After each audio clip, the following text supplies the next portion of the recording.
வணக்கம் ஃப்ரெண்ட்ஸ், எங்கள் life style சேனலுக்கு உங்களை அன்போடு வரவேற்கிறோம். அப்போ ரூபா, ஹாய் ரூபா. ரூபாவுக்கு 16 வயசு ஆகுது. இப்போ ரூபாவை தான் பார்க்க வந்திருக்கிறோம். ரூபா, ஹாய். ரூபாவை தான் பார்க்க வந்திருக்கோம். ரூபனுக்கு வந்து 16 வயசு ஆகுது. மன வளர்ச்சி குன்றிய பையன். ரூபாவுக்கு வந்து இப்போ தேவையான பொருள் வாங்கிட்டு வந்திருக்கிறோம். ஒரு சிப்பா அரிசி, வீட்டுக்கு தேவையான மளிகை ஜாமான். நான் ரூபா வந்து பர்சனலாக தான் வீடியோ எடுத்து நான் அன்பில்லத்துக்கு அனுப்பினேன். அன்பில்லத்துலேருந்து உடனே வந்துட்டு வீட்டுக்கு தேவையானதை பண்ண சொல்லிட்டாங்க. Thank you so much Anbillam. நிறைய ஹெல்ப் பண்ணிகிட்ருக்கீங்க. இப்போ ரூபா கிட்டே போயிடலாம். ரூபாவுக்கு செமையாக இருக்குது தொட்டில். ரூபா தொட்டில் தான் தூங்குவாரா. ரூபாவுக்கு 16 வயசு ஆகுது. அன்பில்லத்துக்கு மனமார்ந்த நன்றி. தம்பிக்கு எவ்வளோ உதவி பண்ணியிருக்கீங்க, ரொம்ப நன்றி. அன்பில்லம், தேங்க்யூ ஸோ மச். நீங்கள் வீடியோ பார்த்த உடனே அடுத்த நிமிஷமே அக்கா கால் பண்ணாங்க. என்ன தேவையோ வீட்டுக்கு தேவையானது மளிகை ஜாமான், வீட்டுக்கு தேவையான அமௌண்ட்டு கொடுத்துருங்க அப்படின்னு சொன்னாங்க. தேங்க்யூ ஸோ மச் அக்கா. நீங்கள் சொன்ன மாதிரி எல்லாமே வாங்கியாச்சு. ஒரு மாதத்துக்கு தேவையான மளிகை ஜாமான், 25 கிலோ அரிசி வாங்கியிருக்கிறோம். அவங்க கையில் இப்போ செலவுக்கும் நம்ம அமௌண்ட்டு கொடுத்துடலாம். ரூபனால நடக்கவும் முடியாது. 2 கால்லையும் பிளேட் வச்சுருக்குறாங்களாம். பண்ணியிருக்கோம். இது ப்ரைவேட்டில் தான் நாங்கள் ஆப்ரேஷன் பண்ணுவோம். சரி செலவு பண்ணுவோம். அவங்க சென்னையில் இன்டிமேஷன். அப்படியா? ரூபாவால் எஞ்சி நடக்கவும் முடியாது. ஒரு ஆள் பிடிச்சிட்டு சப்போர்ட் வேணும். 2 கால்லையும் பிளேட் இருக்குன்னாக்கா. ஆமாம். ரூபா எவ்வளோ ஜாலியாக தலகாணி வச்சு படுத்துருக்கிறாரு. ரொம்ப அழகாக சிரிக்கிறாரு. ரொம்ப சந்தோஷமாக இருக்குது. ஏன்னா அன்பில்லம் இவ்வளோ தூரம் உடனே நீங்கள் ஹெல்ப் பண்ணதுக்கு. இந்த குழந்தைய வச்சு பார்த்துட்டு இருக்கிறாங்க. ஒரே ஒரு பையன்தான். ஒரு பொண்ணு இறந்துருச்சு. உண்மையை ரொம்ப கஷ்டத்தில் இருக்கிறாங்க இவங்க. ரூபாவுக்கு குழந்தையிலேருந்தே எப்படி கண்டுபிடிச்சிங்க? 8 மாதத்தில் ஸ்பிட்ஸ் வந்தது. இருதய பிரச்சனை இருந்துட்டு கொண்டு போய் காமிச்சோம். சரி. அது இருதய பிரச்சனை பார்க்க ஆரம்பிச்சதான் மிச்ச பிரச்சனைகள்லாம் எங்களால் கண்டுபிடிக்க முடியும். ஓ சரி. ரூபாவுக்கு ஹார்ட் ப்ராப்ளம் இருக்குது. சரி. லாஸ்ட் டைம் வரப்போ ரூபாவோட ஸ்மைல் எனக்கு ரொம்ப பிடிச்சிருந்துச்சி. ரூபா அந்த தொட்டிலில் தான் தூங்குவாராம். உண்மையிலே ரொம்ப கஷ்டப்படுறாங்க. இவங்களோட அம்மா தான் பார்த்துக்கிறாங்க. எந்த ஒரு வேலைக்குமே போக முடியாது. அந்த குழந்தைய பார்த்துட்டு இருக்கிறாங்க. அவங்க ஹஸ்பண்ட் மட்டும்தான் வேலைக்கு போகிறாங்க. கட்டிட வேலைக்கு, கிடைச்ச வேலைக்கு மட்டும்தான் போக முடியும். ஒரு பொண்ணு வந்து சென்னையில் வந்து தண்ணியில் மூழ்கி இறந்துட்டாங்களாம். அவங்க என்கிட்ட சொன்ன விஷயம் ரொம்ப கஷ்டமாக இருந்துச்சு. பையன் வளர்ந்து என்னை பார்த்துப்பான்னு நினைக்கிற அந்த சந்தோஷத்தில் தான் இருந்தோம். ஆனால் ஒரு 8 மாதத்துல தான் ரூபாவுக்கு இப்படி ஒரு பிரச்சனைன்னு தெரிஞ்சுன்னா, அதுக்கப்புறம் ரூபாவுக்கு ஹார்ட் ப்ராப்ளம் வேறு இருக்குது. அதுக்கு இப்போ ட்ரீட்மெண்ட் போயிட்டுருக்கு. ரூபாவுக்கு சாப்பாடு ஊட்டி விடுறது, டாய்லெட் கழுவுறது எல்லாமே அவங்க அம்மா தான் பார்க்கணும். யூரின் கூட ரூபாவுக்கு போக தெரியாது. அவங்க அந்த டைம் கொண்டு போய் விடுவாங்க. கிட்டத்தட்ட முத்துலட்சுமி அக்கா மாதிரி தான். உண்மையிலேயே எனக்கு ரொம்ப கஷ்டமாக இருக்குது.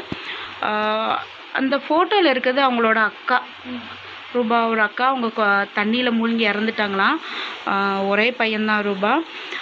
இவங்களோட அப்பா வந்து கட்டிட வேலைக்கு போயிட்டுருக்குறாங்க. கண்டிப்பாக ஃப்ரெண்ட்ஸ், உங்களால் முடிஞ்ச ஹெல்ப் ரூபன் பண்ணுங்கள்.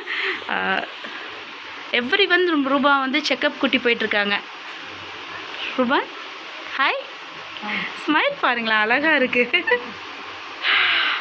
ரூபாவுக்கு வந்து எல்லாமே நல்லா சாப்பிடுவாராம்.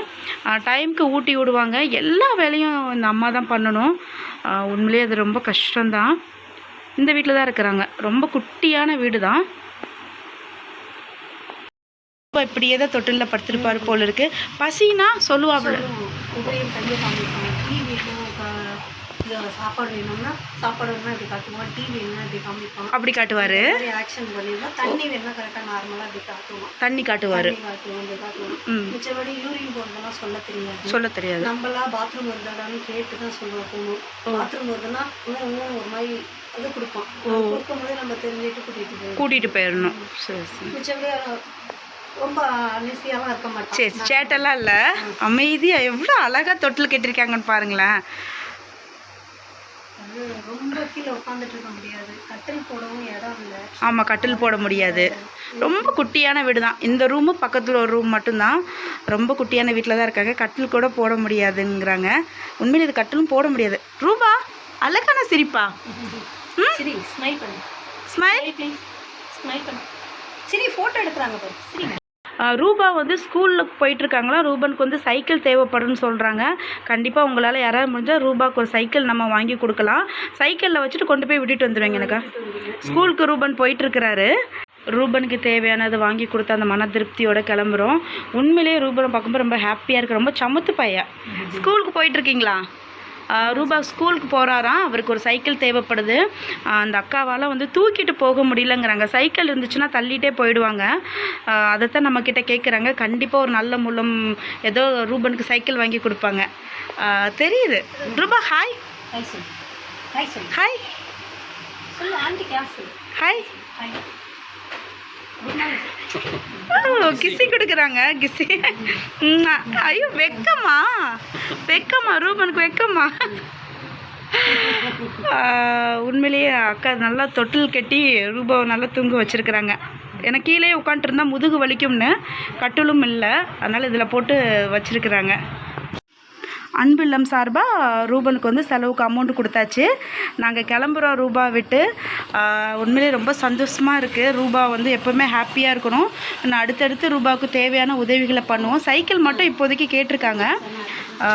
கண்டிப்பாக ரூபாவுக்கு சைக்கிள் நம்ம அரேஞ்ச் பண்ணி கொடுத்துடலாம்.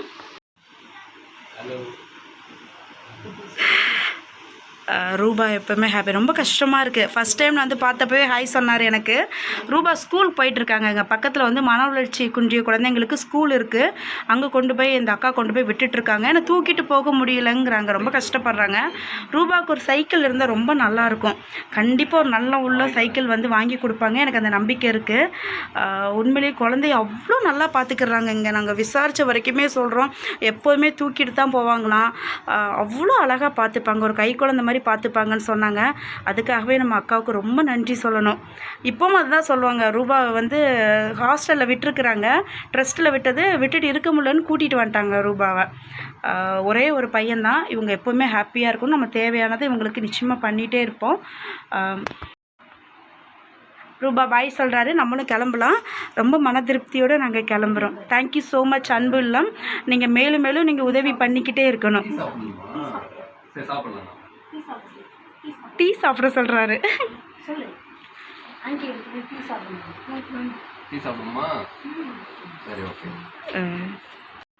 சரி அக்கா போயிட்டு வரோம். குழந்தைய நல்லபடியாக பார்த்துக்கோங்க. இல்லைக்கா இல்லைக்கா இன்னொரு நாள் பார்த்துக்கலாம். இல்லைக்கா அக்கா இன்னொரு நாள் சாப்பிட்டுக்கலாம்க்கா. நாங்கள் போய் டைம் குழந்தைய தனியாக வீட்டில் விட்டு வந்திருக்குறோம். ரூபாவோட அப்பா வந்து தூங்கிட்டு இருக்கிறாரு. கட்டிட வேலைக்கு போகிறாங்க. ரொம்ப டயர்டில் தூங்கிட்டு இருக்கிறாரு. ரூபாவை விட்டு நாங்கள் கிளம்புறோம். எல்லாருக்குமே ரொம்ப நன்றி. ரூபாவுக்கு முடிஞ்ச அளவுக்கு நீங்கள் ஹெல்ப் பண்ணுங்கள். அவ்வளோ கஷ்டத்துலேயும் குழந்தைய நல்லா பார்த்துக்கிறாங்க.